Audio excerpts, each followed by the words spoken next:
Ndugu zangu, nyinyi hapa wote viongozi, kuna jambo moja mimi linanishanganya sana, na mwenyekiti Odo nataka ulijue. Nyinyi wote viongozi, maendeleo yote yanayofanywa na serikali ya awamu ya 6 yanafanywa kwenye himaya zenu, lakini siwasikii mkisema. Mko kimya.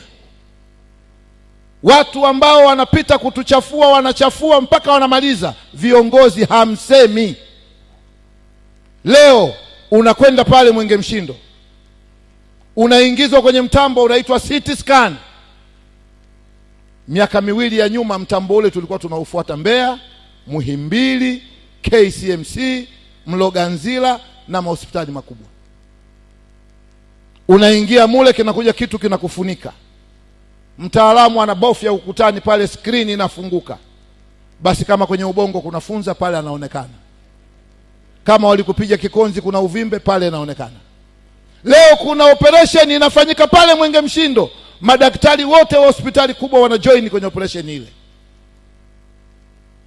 Wanamwambia mwenzao, kata kidogo, unga umekaza sana, hiyo ngozi ya juu toa. Madaktari wa hospitali zote kubwa wanaungana na Mwenge Mshindo. Mbona hamsemi?